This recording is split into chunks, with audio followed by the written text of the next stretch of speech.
Hi friend, আমি আবার এসে গেছি একটা নতুন ভিডিও নিয়ে। তো আগের বারে যে গুপ্ত বৃন্দাবনটা দেখছিলে সেটা পার্ট 1 ছিল, এটা গুপ্ত বৃন্দাবনের পার্ট 2।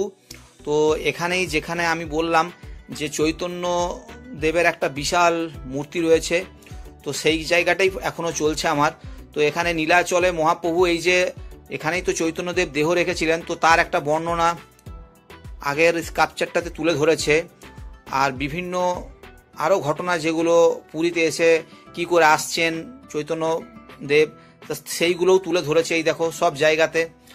আর এখানে এই দেখো এখানেও সেই বিভিন্ন শ্রীকৃষ্ণের একটা মূর্তি রয়েছে, আর তাতে ওই মথুরাতে যেসব কাহিনী হয়েছিল সেগুলোও তুলে ধরেছে। আর এখানে গৌরনীতায়ের একটা মূর্তি রয়েছে, চারিদিক থেকেই রাস্তা করে দিয়েছে, রাস্তাগুলো যদিও সরু সরু, তো এখন ভিড়টা কমে গেছে। আর পেছন দিকে একটা সেলফি স্ট্যান্ড রয়েছে এই আমার ডান সাইডে। আর এই দেখো এখানে ভগবান শ্রী রামচন্দ্র রয়েছে, আর দূরে বজরংবলী। তো বজরংবলী এখানে রাম ভক্তে মজে আছে, সেই রকম একটা বর্ণনা তুলে ধরেছে এখানে।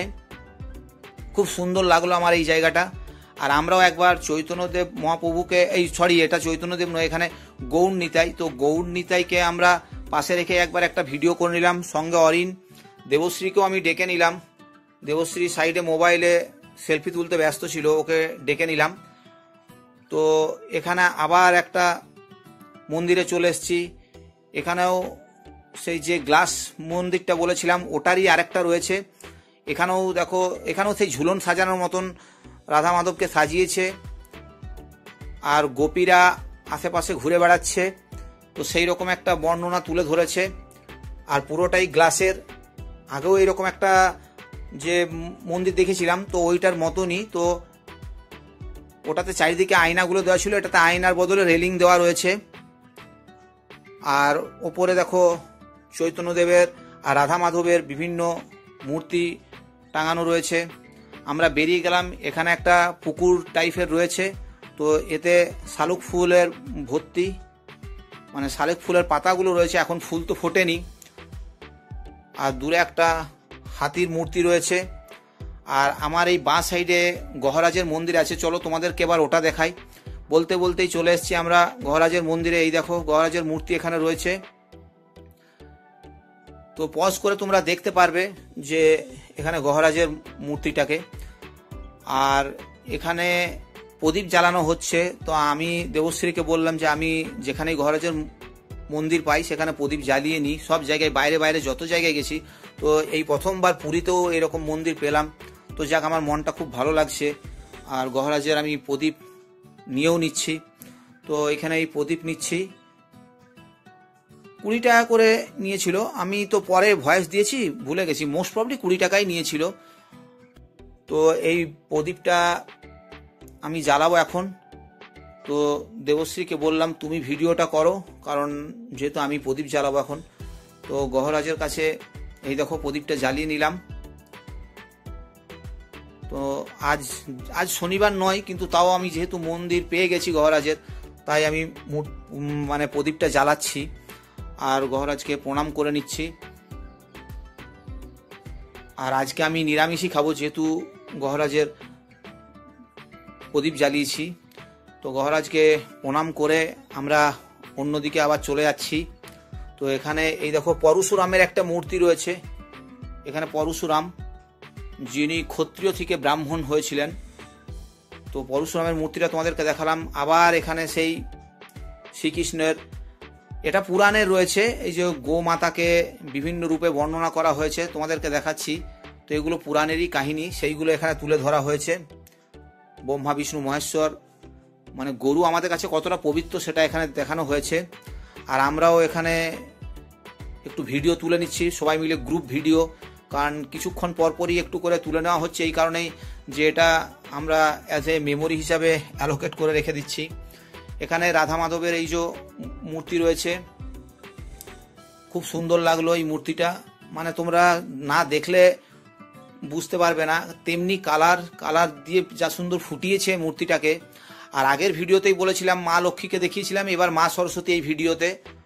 তো তোমাদেরকে দেখলে তোমরা মা সরস্বতীর মূর্তি রয়েছে ওখানে, সাইডটা একটু দেখিয়ে নিলাম। আর এই দেখো মা সরস্বতীর মূর্তি। এবার এখানে চলে এলাম আমরা, এখানেও চৈতন্যদেবের একটা মূর্তি রয়েছে। এখানে বৃন্দাবনের যে শ্রীকৃষ্ণ গরুদেরকে নিয়ে খেলা করত সেইগুলোর এখানে ঘটনা তুলে ধরেছে। আর এই তো গরুর, এখানে গরুরের একটা মূর্তি রয়েছে। তো আমরা এবার গুপ্ত বৃন্দাবন থেকে বেরিয়ে গেছি। এখানে একটা শিব মন্দির আছে, সেই শিব মন্দিরে যাচ্ছি। তো শিব মন্দিরটার সামনেই, টোটোতে করে 2-3 মিনিট লাগলো গুপ্ত বৃন্দাবন থেকে বেরিয়েই। তো এই শিব মন্দিরটার আমরা নাম জানি না, কি নাম বলেছিল আমি ভুলে গেছি, মানে বলেছিল নামটা। তো এখানেও একই জিনিস, এখানে মন্দিরগুলোতে প্রত্যেকটাতেই ভোগ খাওয়ানো হয়, এখানেও ভোগ খাওয়ানো হয়, কিন্তু আমরা খেতে পারবো না এই কারণেই, কারণ টোটো আমাদেরকে খুব কম টাইমের জন্য এখানে নিয়ে এসছে, তাতেই দেরি হয়ে গেল। কারণ গুপ্ত বৃন্দাবনটা ঘুরতে অনেক টাইম লেগে গেল। তো খুব বেশি হলে ওই ঘন্টা 3 মতন থাকবে, তার বেশি থাকবে না। তো সেই এগ্রিমেন্টেই এসছি। এই দেখো ভোলে শঙ্করকে তোমাদেরকে দেখিয়ে দিলাম, আর বিড়ালটা এখানে ঘোরাঘুরি করছে।